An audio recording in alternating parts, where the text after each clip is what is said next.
How are you doing, sports fans? Welcome to another episode of EBC Sports International. I'm Michael Hudson coming at you from the Evergreen State, Seattle, Washington. We have an exciting episode for you tonight. And before we get into our main topics, I just have to introduce to you all of our panelists who will be joining me tonight. First, from Las Vegas, home of the Raiders, Brian Sunsung. What's up, Mike? Let's talk sports, baby. I'm excited for all of the topics for today. Yes, sir. Yes, sir. Next, joining us from Toronto, we have Albert Say. How's it going, Mike? Basketball is literally right around the corner. I can't wait. It's that time of the year. Baseball playoffs is happening. It's all happening at once. Let's do this. Let's get it, baby. Let's get it. And last but not least, finally, from Toronto, we have our very own Adian Pangalina. Hey, what's going on, Mike? I'm happy to talk sports. This is the best time of the year for sports. We got all 5 of the major sports going on: hockey, baseball, football, basketball. I mean, what else do you need? Man, I love it. And just to let you guys know, we're going to be touching every one of those topics tonight. So excited and ready to go. And thanks for joining us again this week, everybody. And to our viewers, remember, we're not the greatest of sports experts, but we are huge fans of the world of sports and just having the time of our lives discussing this. But before we go into our main topics tonight, we have some updates to share with you from all over the sports world. First, Albert has a baseball playoff update for all of us. Take it away, Albert. Yeah, Mike, the MLB's Division Series playoff games wrapped up with the Boston Red Sox clinching first as their in their ALDS matchup over the Rays in a Game 4 walk-off sacrifice fly at Fenway Park. There they will meet the Houston Astros, who are currently playing in their American League Championship Series after the Astros defeated the White Sox in 3 games to 1.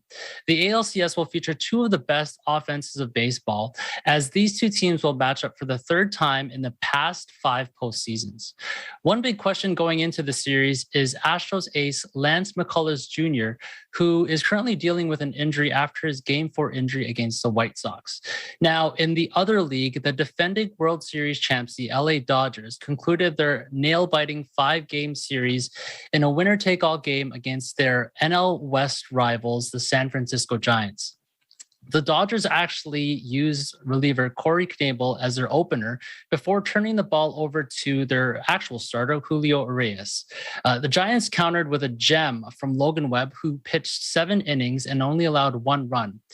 The game was an instant classic, with both 100-win teams meeting for the final time to decide who will move on in the playoffs. In the end, it was actually the starter, Max Scherzer, who shut down the door, who came in the 9th inning to close out the game in a very controversial check swing strikeout call from the first base umpire. The Dodgers will go up against the Atlanta Braves in a rematch of last year's NLCS after the Braves took care of the Brewers in 4 games. Back to you, Mike. Thanks, Albert. Appreciate it. So next, Brian's going to share with us an update from his Las Vegas Raiders. Brian, what do you have for us? Sure thing, Mike. Las Vegas Raiders head coach John Gruden resigns on October 11th, 2021, after racist, homophobic, and misogynistic emails were revealed from a league investigation into the Washington football team for workplace misconduct. 3 days after the news was made public, former head coach John Gruden said in a statement obtained by NFL Network insider Ian Rappaport, "I have resigned as head coach of the Las Vegas Raiders. I love the Raiders and do not want to be a distraction. Thank you to all the players, coaches, staff, and fans of Raider Nation. I'm sorry, I never meant to hurt anyone." Gruden was found to have made racist remarks, and Las Vegas Raiders owner Mark Davis made a statement on Gruden's resignation. As quoted, "I have accepted John Gruden's resignation as head coach of the Las Vegas Raiders," as he said so shortly. John Gruden resigned from the team after just 5 games into the season, with longtime coach and special teams coordinator Rich Bisaccia filling in as the interim head coach of the Las Vegas Raiders. Back to you, Mike. Thanks, B. And also we have a story from Adian. He has a couple of updates for us from the NBA. Adian, what's going on? Yes, sir. The latest from the NBA comes from two Eastern Conference contenders, the Brooklyn Nets and the Philadelphia 76ers. First, in Brooklyn, the team announced that Kyrie Irving will not play or practice with the team until he is eligible to be a full participant. With the current mandate of the New York State, any unvaccinated player is ineligible to play home games. While Irving would still technically be able to play away games, the decision made by the team was that Kyrie Irving will not be a part-time participant. Afterwards, Kyrie Irving shed light on the ongoing situation over Instagram Live, insisting that he respects the decisions of those who have received the vaccine and that he does not want fans to believe he is retiring from the sport. Does that mean he will ever get the vaccine? Only time will tell. And in Philadelphia, Ben Simmons shocked the world on Monday. Simmons showed up to team facilities to receive his COVID testing and clearance for health and safety protocols. Now, what does that mean? Well, all the drama cannot be ignored of this past offseason. It was a roller coaster, and that's to put it lightly. Ben Simmons' camp and the Sixers brass went back and forth all offseason. After the upset loss to the Atlanta Hawks in the conference semis, he received the lion's share of the blame for why the team fell short. And after that, things just turned even uglier. Ben Simmons reportedly cut off all communications with all front office and teammates and requested a change of scenery. And now, after not showing up for training camp and a handful of preseason games, he shows up to the facility. Although he's eligible to play in the preseason finale, he did not travel with the team. The team is hoping to have him return in the season opener against the New Orleans Pelicans. Guys, the plot thickens once again. Back to you, Mike. Thanks, AD. Appreciate it. And we're going to go back to Brian. He actually has a special report as he's part of the Las Vegas Bureau where they covered the NHL opening night where the Las Vegas Knights took on the Seattle Kraken. Let's take a look. One of the most highly anticipated games in the NHL delivered with the Vegas Golden Knights defeating the newly released Seattle Kraken. The Vegas Golden Knights defeated the Kraken 4-3 in a game of expansion teams that made history tonight. Here's a closer look of the game. The newest NHL franchise, Seattle Kraken, came close to upsetting the Vegas Golden Knights in their home arena, losing only 3-4 in a battle of expansion teams. The Kraken were scoreless in the first period, but scored 2 unanswered goals before forward Chandler Stevenson scored for the Golden Knights to make it 4-3 and kept the lead for the rest of the game. Vegas Golden Knights coach Peter DeBoer had some thoughts on facing the Seattle Kraken for the first time. Yeah, you always want the first goal, especially in your home building, get the crowd into it. You don't want to, had they scored on that first shift, that, it's a little deflating for the entire building. So, we had opportunities to really extend that lead and put that game away in the middle portion there, hit some crossbars, missed some chances to do that and let them hang around a little bit, but found a way to win. The Kraken's franchise debut showed promise with players like veteran defenseman Mark Giordano, forward Yanni Gourde, who scored 17 goals last season, forward Jordan Eberle, and forward Mason Appleton, who has the highest upside in carrying the team's offensive load. The NHL approved the expansion team in December of 2018, and the team's name and branding were revealed as the Seattle Kraken with much positive review and anticipation. The Kraken already have a large following as seen by the crowds of fans who rocked icy blue and deep sea blue jerseys and even shook the arena when they scored their first goal in franchise history. History was made in the Fortress when the Vegas Golden Knights hosted the 31st team in the NHL. That is all for tonight's season opener of the NHL. I'm Brian Sanson. We live in interesting times. Awesome story, B. So that's it for this week's sports and news. After the break, we're going to dive right into our main topic, starting with NBA opening night. Stay right here. We'll be right back.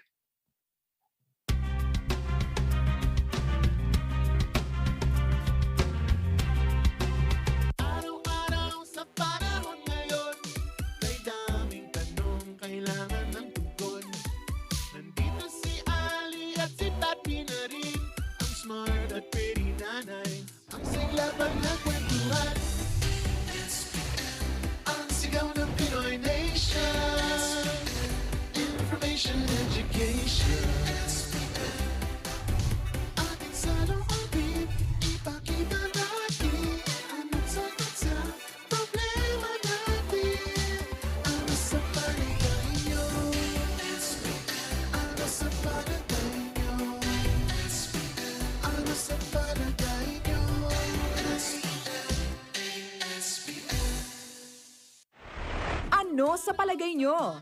Abangan! Simula October 18, Lunes hanggang Biyernes, alas 8 hanggang alas 10 ng umaga. Mapapanood sa Net25 TV, Facebook page, and YouTube channel. Mapapakinggan din sa DZEC 1062 at Eagle FM 95.5. Hindi ito namumunga at hindi pa lubos na nakikilala. Abay sa larangan ng agrikultura, ito pala ay umaarangkada. Halaman? Oh, hindi ko alam. Hindi ko alam yung kung ano yun. Citronella yung tinanim namin kasi madali hong kumita. Tuloy-tuloy po yung harvest. Nag-try ako dito lang sa paligid ko lang. Ang dami namang nagbilihan. Skincare, personal care, home care, plant care, pet care. Kayang-kaya ng citronella. Mayroon siyang calming ingredients, nare-relax yung buong katawan mo. Lots of benefit in one product lang. Ako po si Robin Padilla at ito po ang unlad. Kagapay sa hanap buhay.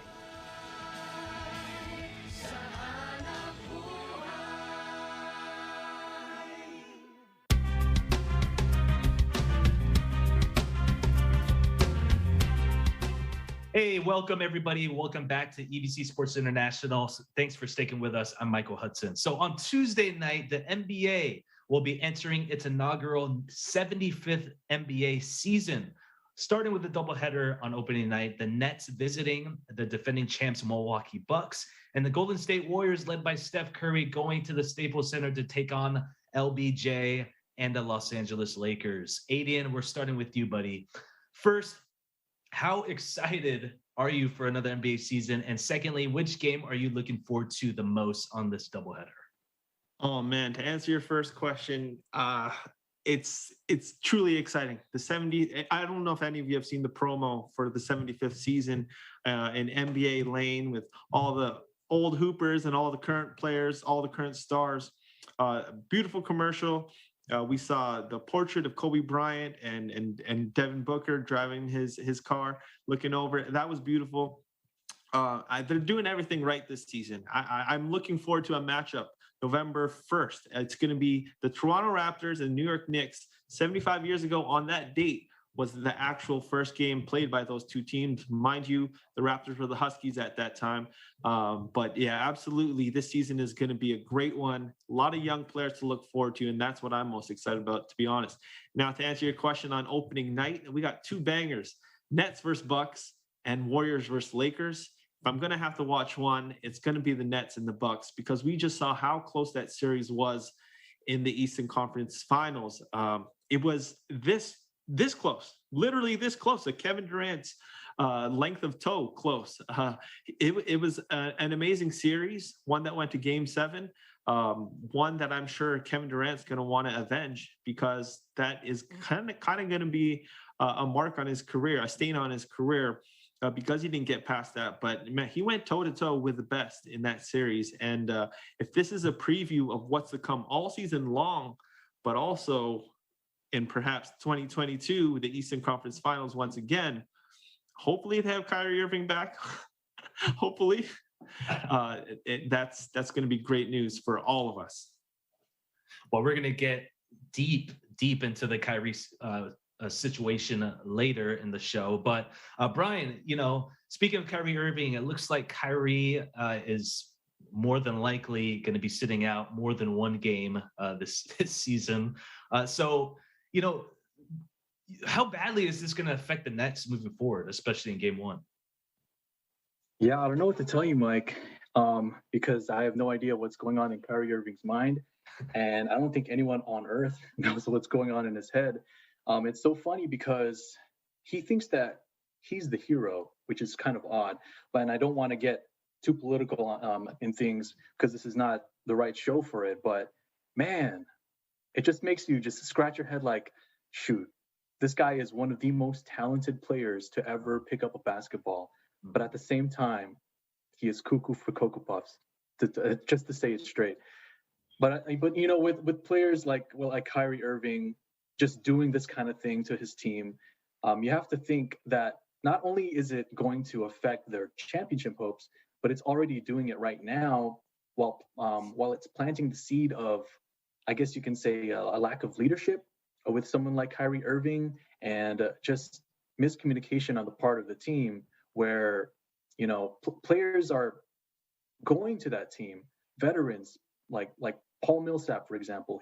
He's thinking like, oh man, I'm about to get this ring, but now Kyrie Irving just comes right into the mix and just kind of mixes things up a bit, makes things a little bit more interesting, where now the team is thinking, okay, we went from invulnerable, invincible, no one can beat us, to, okay, all right, now that we might not have Kyrie Irving on the team, we just might lose to a team like the Milwaukee Bucks, who have someone who is not only one of the best players that we have seen, but it's getting better and better every single year, which is kind of scary. I don't know if you guys seen that video, or if you've just caught up with preseason, but that Bucks Jazz game, I know it's preseason, but those series of jumpers that we saw from Giannis, sink right into the hoop. It makes you think, night and day. Oh snap! Yeah, man, is it going to be game over for the entire NBA? So you gotta really, if you're on the Nets right now, you gotta really think about a strategy on how you can get Kyrie Irving to just sit down and just get that vaccine, just like the rest of the world, and suit up and get a championship for Brooklyn. So, I mean, we'll see how it goes, because I can't tell you the answer to that, Mike. Yeah. I mean, like, speaking of Giannis, I mean, to kind of piggyback off what you're saying, dude, seeing him shoot jumpers now is like night and day. He has so much confidence. Like, I don't know, tonight, like the first play of the game, he just pulls up for three, swishes it like it was nothing. Like, he doesn't have no hitch, no anything. It's just, man, it is incredible. And NBA has to look out. So Albert, I'm going to go to you. So the Lakers, they have four guaranteed Hall of Famers on their current roster, with LeBron, AD, Westbrook, and Carmelo Anthony. So how do you think they'll play together in the opening matchup against the Warriors? Honestly, I think with everything, it's going to take time for all the different talents to sort of gel. And we've seen this with other, big three teams, where in the Miami Heat, they went off to a rough start, but of course, you know what, they eventually won those two championships. I see this playing out with the Lakers as well, too, especially with any team that's getting to know and getting to play with Russell Westbrook, given the fact that, he is so ball dominant, and a lot of questions surrounding, how is it going to work with LeBron, who's also very ball dominant, bringing the ball up the court. This was sort of even echoed with Steve Kerr in their preseason matchup, when he said they're going to be needing some time to adjust to each other's play style. And he knows it's going to look different by the end of the year. We have to keep in mind as well, too, that the Lakers are 0-6 in the preseason. So again, don't take too much stock into that. I think as well, too, with the veterans that they have, they know and understand that they are not going to be judged during the regular season, but more or less how they perform in the playoffs. So it's a matter of, let's get there, let's get a top 4 seed, home court advantage for the first round at least, and then just sort of by the time they get there, hopefully they'll be able to get each other's play style. Also, too, on the Warriors side, they still don't have Klay Thompson, right? So again, you can't take too much into this first matchup of the season. It is going to be exciting nonetheless, but again, it's new players sort of getting to know each other, and then not a full strength Warriors going up against the Lakers as well. Good points. So before we move on to our other NBA topic, I want to get some predictions from you guys. So we'll start with the Warriors-Lakers game. So Albert, what do you think the score is? Final score. I see a nail biter coming down probably to the last shot. I'm going to go 110-109 Lakers. Ooh, 110-109 Lakers. AD, and how about you, man? Yeah, I got the Lakers winning that one. I feel like they're going to put up a lot of points, but also not play a lot of defense. And how do you stop Chef Curry? I feel like it's going to be a high-scoring game. I'm going to go 134-122. Wow. Lakers. Huge. And how about you, Brian? I'm going to go the same route. It's going to be a high-scoring game, not a lot of defense. Mm-hmm.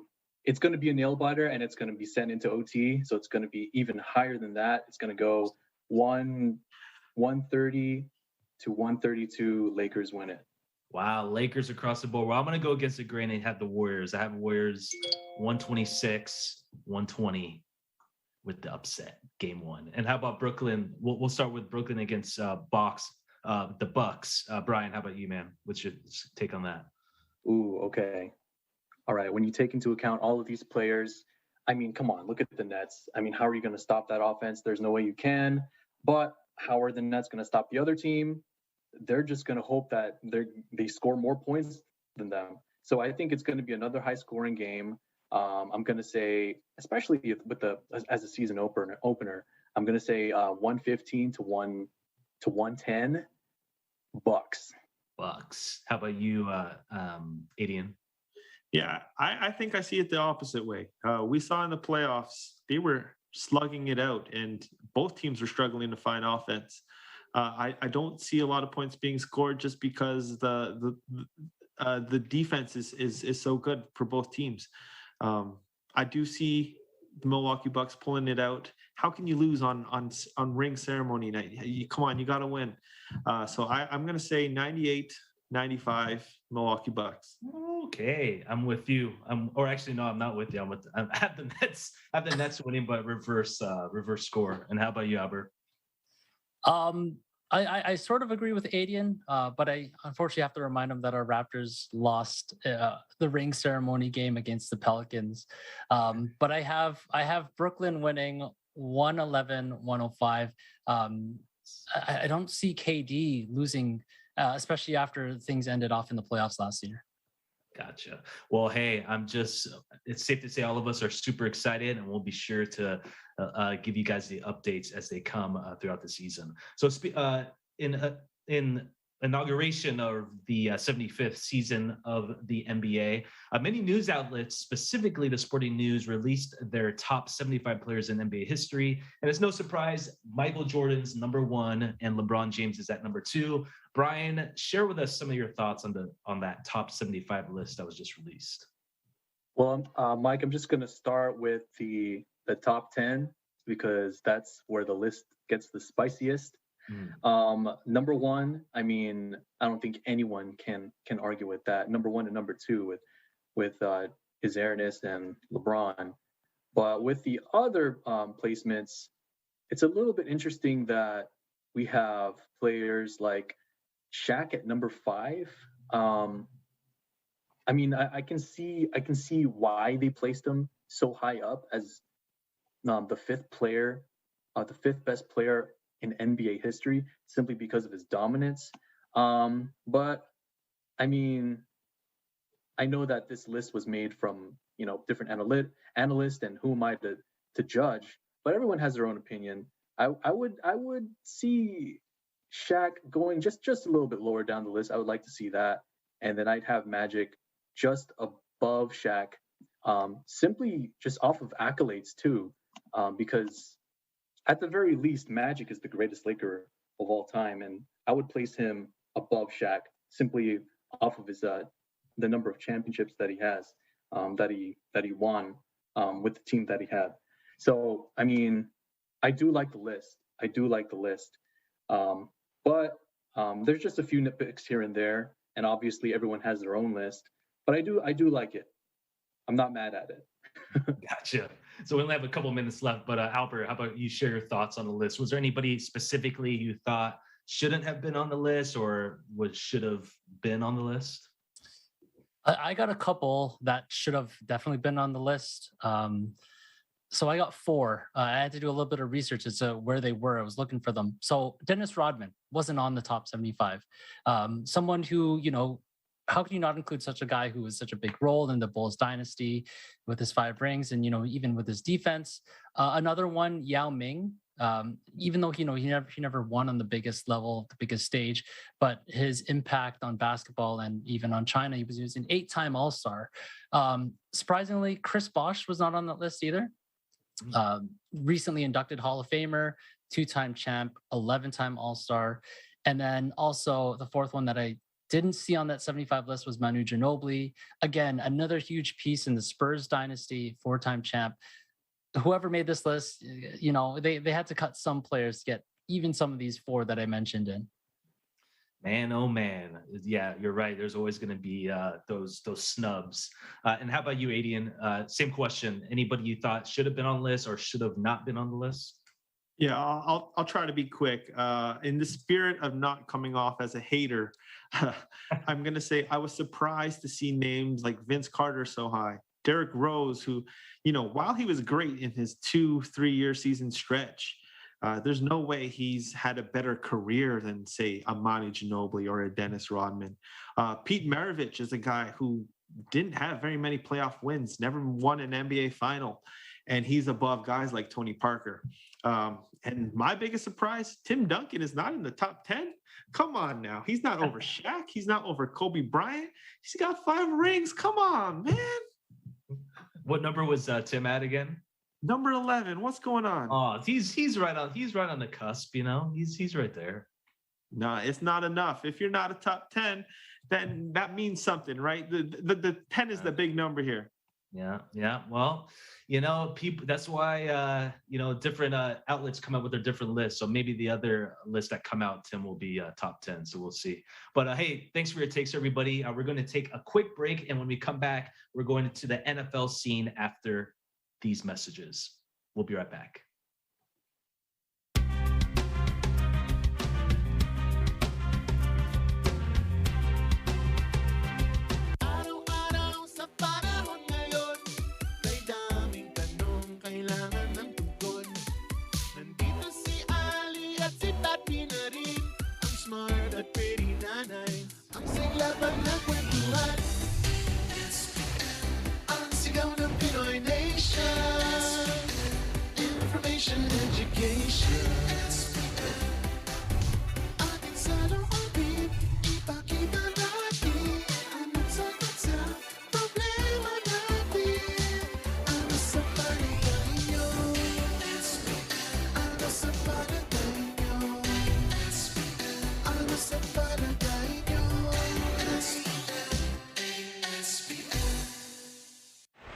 Ano sa palagay nyo? Abangan! Simula October 18, Lunes hanggang Biyernes, alas 8 hanggang alas 10 ng umaga. Mapapanood sa Net25 TV, Facebook page, and YouTube channel. Mapapakinggan din sa DZEC 1062 at Eagle FM 95.5.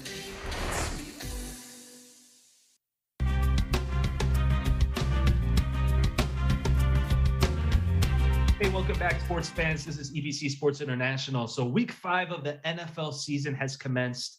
I have to throw in a little side note. Thomas Edward Patrick Brady being named Offensive Player of the Week and winning last night. Thank you very much. So, Albert, I'm sad to say our guy, Russell Wilson, is probably going to be out 4 to 8 weeks with a torn tendon in his throwing hand. So do you think the backup, Geno Smith, is going to be able to lead the Hawks back to their winning ways starting this week?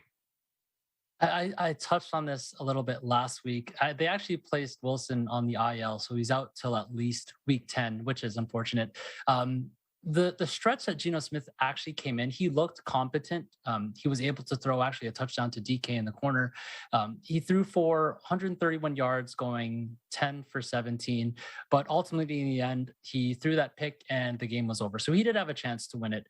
I think this week it will be a little bit different. Of course, teams, when they plan for their weak opponent, they plan for a specific quarterback. So, you know, the Rams didn't plan for Geno Smith to come in. So the Steelers this week, they're definitely going to plan for Geno Smith. It's going to be a little bit tougher versus what he looked against the Rams.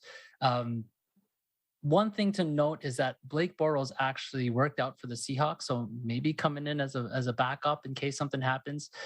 The issue with the Seahawks right now, though, is they are unable to play a whole game. And I know it's frustrating as a fellow Seahawk fan that, you know what, they come out blazing in the first half, but then they disappear in the second half. Or in the game against the 49ers, they were, you know, floating in the first half. They went into the halftime tied 7-7.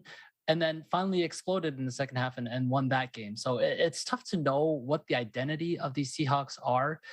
It's like every week we can never get a normal game from them. The issue that always comes up, the common denominator with these Seahawks is defense. Need I remind you of the 68-yard back-breaking play of Deshaun Jackson where all the DBs, they looked lost. Jamal Adams actually had his back turned to the play. He definitely could have had an interception if he just looked over his shoulder. They are giving up a staggering 450 more yards in 4 consecutive games. Definitely not a winning strategy, let alone a playoff defense. And it's difficult. Is it an issue with the pass rushers not getting to the QB and giving, the receiving core too much time to break free from the defensive backs? Or is it just a secondary not getting their coverages correct?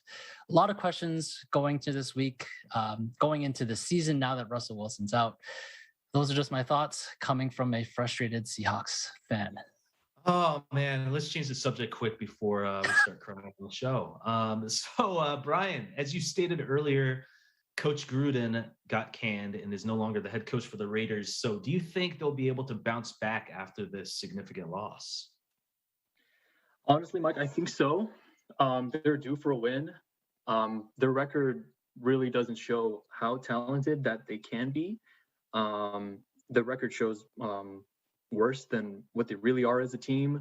And I say that because I feel like Derek Carr as a QB with no bias is finally showing what he is capable of and what he has been showing for the past couple of years, but is now finally proving itself that that he isn't a fluke.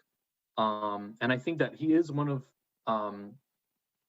definitely not one of the best QBs, but an above average QB that can bring a team like the Raiders with their current personnel to at the very least, to the playoffs.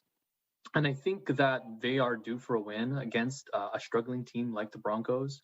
Although they are a great defensive team with right now currently the second best defense in the league with a great young secondary who can probably cause some issues for Carr and the receiving core. But I think that they're just going to will themselves to a win simply because this will now be their first game without John Gruden as their head coach and with their new head coach. Yeah, there's going to be some issues and some changes in transitioning with a head coach, which is a huge change because, I mean, even changing a special teams coordinator, which is what they're doing because that person is going to be their interim head coach now, is already a big change, let alone a big position like a head coach. So I think that they're going to eke out a win against the Denver Broncos, even on the away side. Oh, staying loyal to your tribe. I love it. I love it, Brian. I like it a lot. Adian, so the Buffalo Bills, they looked absolutely amazing this past weekend against Kansas City Chiefs at Kansas City, and they officially became the favorites to win the Super Bowl based on the Las Vegas odds. I think Brian could probably confirm that for us later in the show. But before you go, take it away, Adian, I don't know if you guys saw when Josh Allen hurdled that one defender. I mean, that's probably the first time I've ever seen a quarterback do that, by the way. But Adian, do you think last Sunday's win was an overreaction? I do not, Mike. Now, I suspect you're asking because maybe you believe he is, but come on, you got to get on the Bills Mafia bandwagon here. This is something else. I mean, beating the Chiefs in October is one thing. It would be much more satisfying if they can beat them in January and make their trip to the Super Bowl. And so, like, I think Bills fans have that in mind, but this has got to be a big booster for the confidence. Josh Allen at the quarterback is almost unstoppable. He can run. He ran for 50 yards against the Chiefs, or more than 50 yards, I should say, threw over 300 yards. What else can you ask of the guy? The offense looks unstoppable. Their defense is a little bit better. They were able to contain Mahomes as well as anyone could. and they just look to be firing on all cylinders right now. I do like the Bills' chances as Super Bowl contenders. Now, do I think they're the favorite in the entire league? That remains to be seen. The Cardinals are a great-looking team. The Chargers look good out in LA, and of course, the Super Bowl champs, the Bucks. Man, they always come hot in February. So we'll have to see if this truly makes them the number one team in all of the NFL. I think time will tell.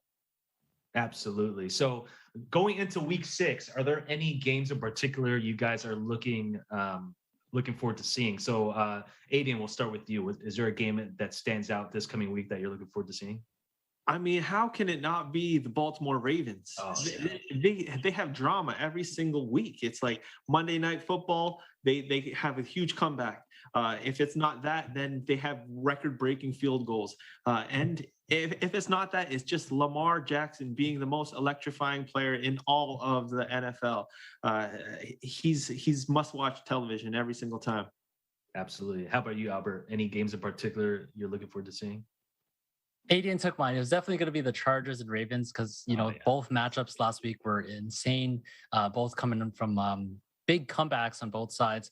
I'm going to throw a curveball here. I'm going to say the Kickers versus footballs and uprights because last week was a horrible week for the Kickers.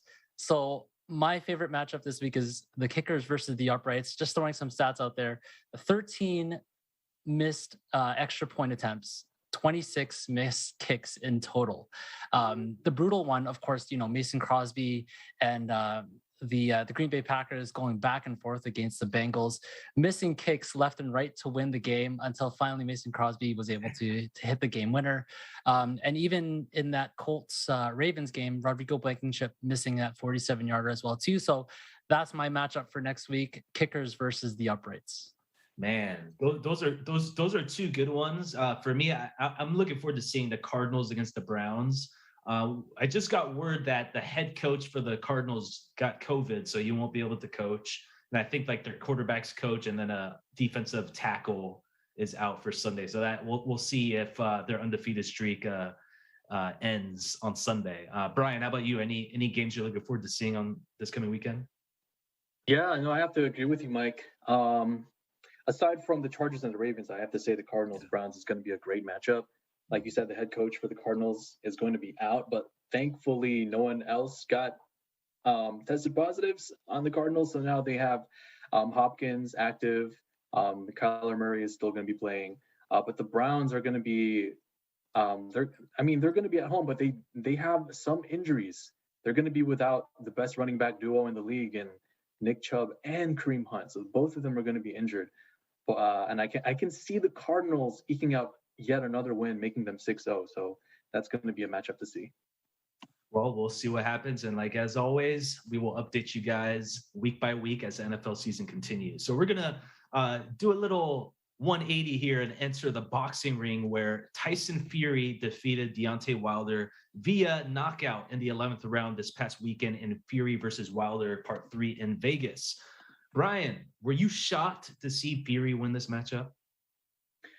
I wouldn't necessarily say that I was shocked, but I was a little bit surprised that Wilder didn't have a little bit more in him to fight off Fury, or at least strategize against his feints in this third fight, because this is his third matchup against Tyson Fury. So I would have hoped that he would have a little bit more in the tank towards the end of that fight. But I mean, he held his ground up until the very end was that a record number of knockdowns? I mean, I want to say, well, with all three fights alone, I think we had at least double-digit knockdowns. Mm-hmm. And I mean, let's just say that it was one of the best fights in boxing history. And I'm just so glad. I'm so glad to see that. And I hope this is just a rejuvenation for the sport. Absolutely. And so speaking of that, Adian, like what Brian was saying, many believe that this third fight lived up to the hype or even superseded their expectations. Do you agree with that? Now, I can't name you a better trilogy in combat sports history than this. I mean, I wasn't there for Ali and Frazier, and so I'm being a little biased here. I do think this lived up to the hype in many ways. What were there, 5 knockdowns in total? Brian, you might have been exaggerating with the double digits, but it certainly felt like that. Every highlight you saw on social media was a knockout. I'm like, oh, he knocked him out again. Oh, it went back that way. And then it just kept going back and forth. But I do believe the edge that Tyson Fury had was just his weight. I mean, he's 40 pounds more than Deontay Wilder. He was leaning on him, using his weight the entire matchup. And in the 11th round, I guess Wilder couldn't keep his legs together, and he couldn't get back up. So that to me was the best boxing fight I've ever seen. I'm probably overblowing it and not collecting all of my history, all the history and all the past matchups I've seen. There's been a lot of great Pacquiao fights, a lot of great Floyd Mayweather fights, but in recent memory, this is the best I've ever seen. Oh, absolutely, man. And yeah, just to kind of give my quick little take on it is just, I was pretty shocked to see Wilder come in with like a brand new strategy. I mean, I think he was a lot more patient this time, but I mean, his cardiovascular was just, man, non-existent. And Fury just, he just showed totally and fully that he was just a more technically sound boxer. So Albert, who do you think Tyson Fury takes on next? Jake Paul? No, hopefully not. Many anticipated a fight between Fury and fellow heavyweight title holder Alexander Usyk, who actually holds the WBA, IBF, and WBO World Heavyweight Championship. So a fight between the two would actually unify a undisputed world heavyweight champ. But it looks like that's not going to happen because a rematch between Anthony Joshua and Usyk will probably most likely be coming first. So therefore, a title unification would probably come sometime next year.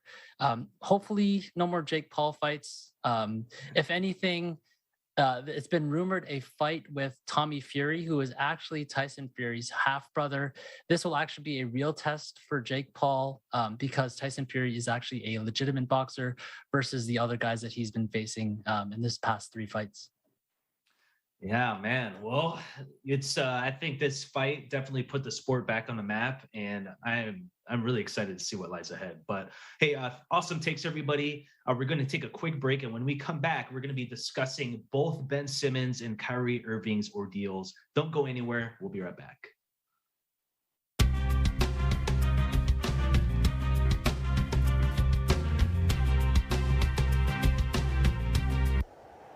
Innovation, digital disruption, globalization. Startups, micro, small, and medium enterprises, as well as large corporations, all face interesting challenges in the market today. Peek into the world of exciting opportunities and partnerships to drive growth with the latest business news and information. We are open for business.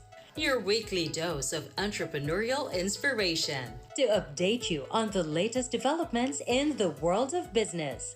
Get up close and personal with CEOs and thought leaders to help you discover valuable insights, sharpen your instincts for smart decision-making with the latest markets and economic trends, disruptive ideas, global innovation, social entrepreneurship, and other leading-edge business ideas. Join the conversations to create a more vibrant environment for entrepreneurship. Catch Open for Business, from vision to action.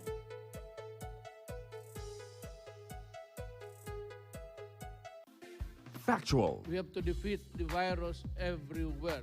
Timely information. Balanced, not only in the country, but also abroad. I'm certain of one thing. Interviews that people need to know. Know the important updates in Asia in ASEAN in Focus.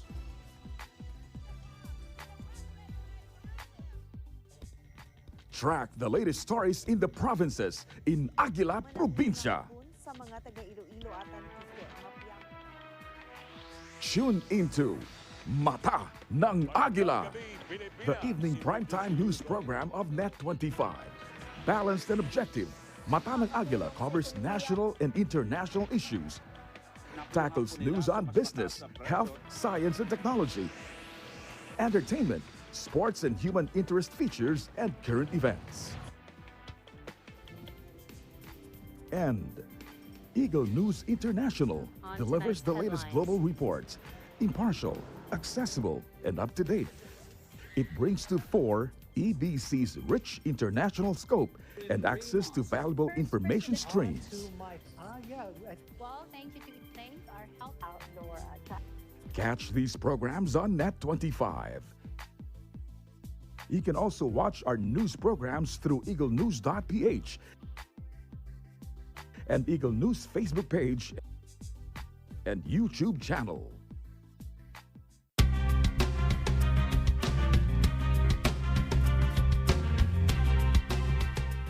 Welcome back, everybody. This is EBC Sports International. I'm Michael Hudson coming at you from Seattle, Washington. So according to a recent statement from Brooklyn Nets GM Sean Marks, because Kyrie Irving has not yet gotten the mandated vaccine for COVID-19, he will not be able to participate in any practices or games during this NBA season.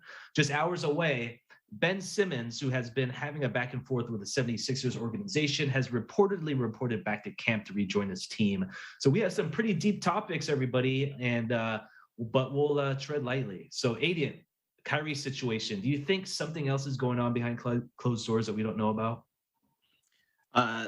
And I mean, that's so hard to say, Mike. I think the most that we've got from Kyrie and his camp is that his reported reason for not taking the vaccine is that he doesn't feel like the vaccine is what should be responsible for people losing their jobs. And he feels like their decision to not take that vaccine is that reason. And so he doesn't want to comply with, he wants to be a voice of reason. And like Brian said, he wants to be seen as somebody standing up for these people who are losing their jobs. And I guess at face value, it seems like an honorable thing to do, but this is the NBA, man. This is $1 billion business. You're playing for millions of dollars. People are betting on these games. They put their livelihood into it. This is playing with a lot of different things. That's not just that doesn't just have to do with Kyrie Irving's personal decision. It affects so much more.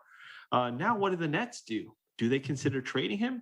Do they consider just playing the whole season without ever wondering if he's going to get the vaccine or not? Do they allow this to be an ongoing issue throughout the entire season?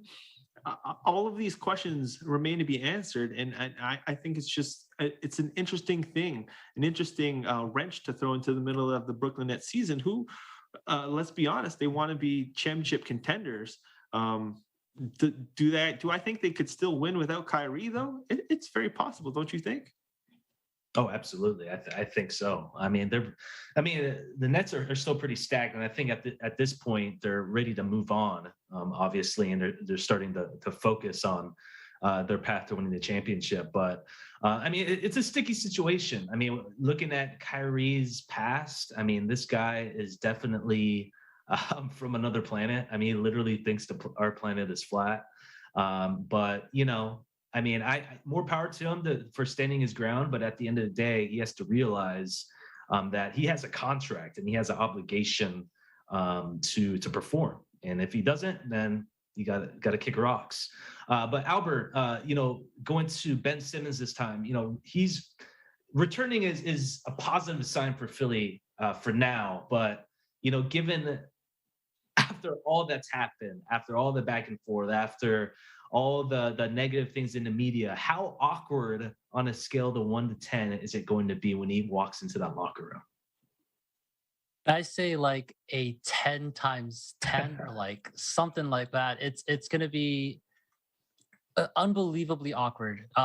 Take into the account like the front office, the coaching staff, all the players plan for this season without Ben Simmons, their schemes, how they're going to run their offense, the way the team is constructed. And then all of a sudden, your quote unquote second best player comes back, and now you have to sort of integrate him back into the lineup. It's going to be tough, especially for a central piece like Joel Embiid, because now all of a sudden you have to try to incorporate him. What do you do? Does he actually even see the floor? Has he even changed as a player? It'll be funny. If he does come into a game, I think the first thing that Ben Simmons should do is just jack up a three, regardless of where he is. Whether it hit the rim or not, we'll never know. But it's similar to, situations with Jimmy Butler, AD, and James Harden, where they have held out for trades. But when they came back, the fans didn't know whether to boo or to cheer. I think if and when Ben Simmons does get traded, the Philly fans are definitely gonna boo. I don't even know if there are any Ben Simmons jerseys left in Philadelphia, given the fact that a lot of them may have been burned or thrown into the garbage already. But I think this is a move that will at least try to get Ben Simmons to increase his trade value. And he'll definitely most likely be traded later on in the season. I think the difficulty is just the weight of his contract, which is 4 more years and $147 million left on the table. Gotcha. And Brian, staying on with Ben Simmons, does Philly, considering that he stays, let's just say, for example, he stays for the entire season, does Philly have the chance to win the championship? So let's put it this way. There are so many other teams who have done this before where they have disgruntled stars just like Ben Simmons. So let's go all the way back to the Toronto Raptors with Vince Carter.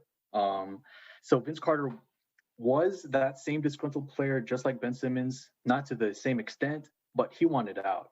But he ended up staying for the beginning of the regular season, and he just played like trash. And I feel like I'm afraid that Ben Simmons is going to do the same thing. He's just going to be just not there, just unmotivated. He's just going to shoot a bunch of threes. I mean, I agree with Albert. I just want to see what happens opening night in a home game in that Philly crowd, and what kind of energy they're going to bring when they see Ben Simmons come up with that jersey. And whether or not they're going to cheer or boo, I'm leaning towards booing. But I mean, there's just no way that this team is going to be achieving as much as they did from last season, because I feel like last season was their best chance of them winning it all, and they just couldn't get there. And I think it was a lot of it, yes, is because of Ben Simmons and his lack of skill outside of his other amazing abilities. But I mean, it's not going to be the same. It's the same team, but now you have someone who just doesn't want to be there.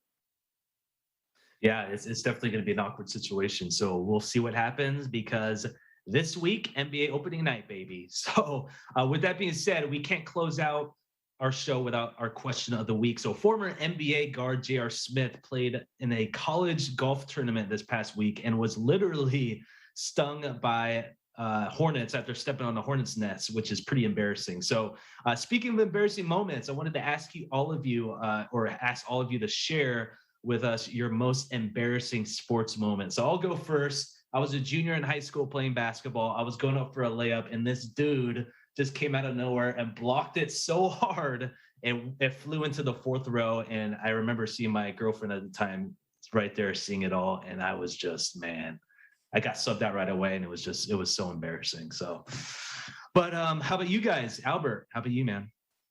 Mine happened during gym class. I think the curriculum at the time was probably baseball.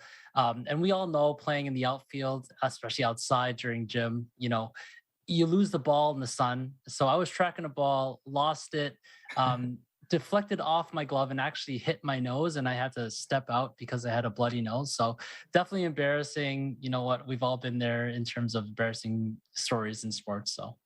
Oh man, I would have loved to see that. That would have been pretty cool.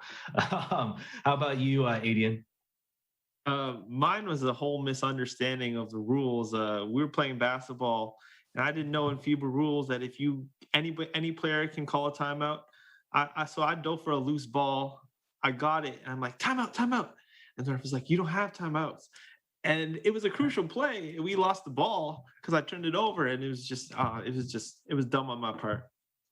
Man, those FIBA rules, man, they get me all the time. It's just like, dude, why don't you just make universal rules for just every? Why can't the NBA and FIBA rules be the same? Exactly. I don't get it. I don't understand. How about you, Brian? Embarrassing moment. Yeah, same thing, Mike. It was basketball, and I was going to make the most easiest layup in the world, uncontested. I go up there, I completely miss it. It doesn't even hit the backboard. I'm like, oh man, it's a good thing this game doesn't matter too much, because that was the most embarrassing moment. Dude, that is so. That's the worst. That's the worst one. Like, especially if no one's there. Oh man, and it's like all quiet too. It's all quiet, and you're just like, and you just blow a flat tire, and everyone sees it. Oh god. Yep. Well, hey, thanks for being brave and share with me with your embarrassing moments, guys. But that's it for today's episode. On behalf of everyone on our panel, thank you so much for joining us, and be sure to tune in again next week. Make sure to visit our websites at eaglenews.net and eaglenewslive.com, as well as net25.com. Like us on Facebook and follow us on Twitter at Eagle News PH to join the conversation. For EBC Sports International, I'm Michael Hudson. We live in interesting times.